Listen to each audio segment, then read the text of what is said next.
আসন্ন জাতীয় নির্বাচনের আগে গণভোটের দাবি জানিয়েছেন বাংলাদেশ জামায়াতে ইসলামী আমির ডাক্তার শফিকুর রহমান। তিনি বলেছেন, জুলাই বিপ্লবকে স্বীকৃতি দিতে হবে।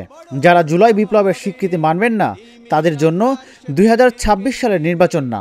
মঙ্গলবার রাজধানীর পল্টনে 8 দলের সমাবেশে তিনি একথা বলেন। 26-এর নির্বাচন দেখতে হলে আগে জুলাই বিপ্লবের স্বীকৃতি লাগবে,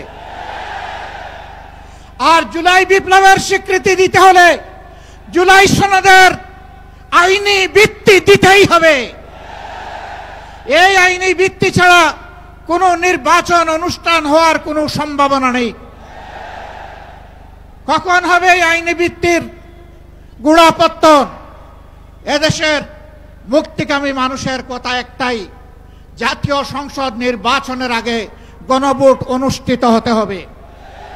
গণভোটের ব্যাপারে সকল দল একমত, তাহলে তারিখ নিয়ে এই বায়নাবাজি কেন? একমত হয়ে যখন স্বাক্ষর করেছি সবাই, তখন গণভোট আগে হওয়াই হচ্ছে যুক্তিযুক্ত।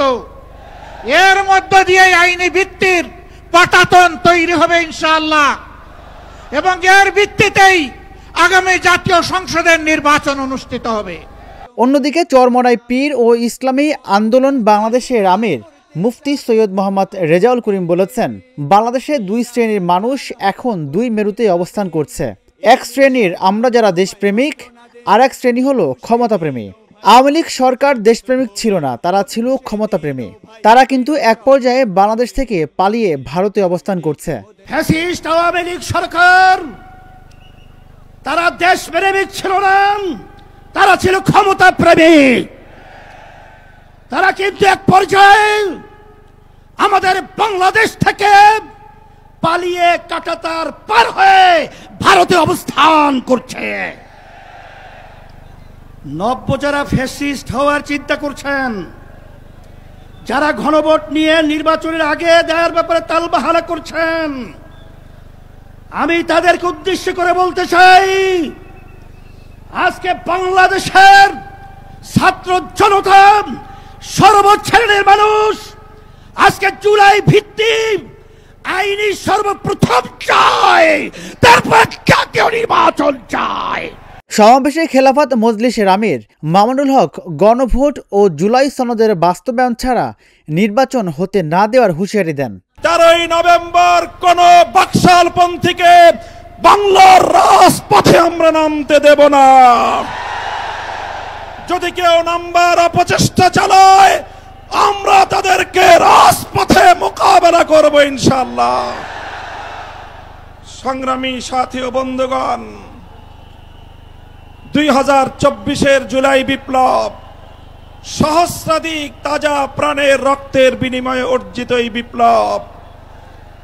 এই বিপ্লবের ভিত্তিতে আগামী বাংলাদেশ পরিচালিত হওয়ার জন্যই ঐক্যমতের ভিত্তিতে জুলাই সনদ প্রণীত হয়েছে। এই জুলাই সনদ কোন কাগজে সনদ হিসেবে আমরা দেখতে চাই না।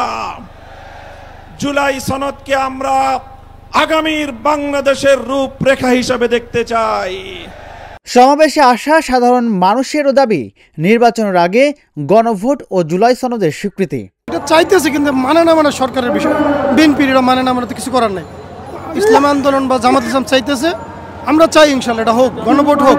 দেশের জনগণও চায় গণভোট হোক, কিন্তু আমরাও চাই, দেশের জনগণ চাই গণভোট হোক। আলহামদুলিল্লাহ, শুধু এক দল না, সব দল আছে, এক দল শুধু চায় না। দেখা দিতে চাই যে 54 বছরে যা না হয়েছে, ইনশাআল্লাহ ইসলামী দলগুলো যদি ক্ষমতায় আসে 5 বছরে তার চাইতে বেশি উন্নয়ন হবে ইনশাআল্লাহ। এরকম প্রোগ্রাম বাংলাদেশে কোনো দল করতে পারবে না, কোনো আওয়ামী লীগ, কোনো বিএনপি এরকম প্রোগ্রাম তারা করতে পারবে না। 5 দফা দাবি নিয়ে সমমনা দল আজকে মাঠে সমাবেশ করছে।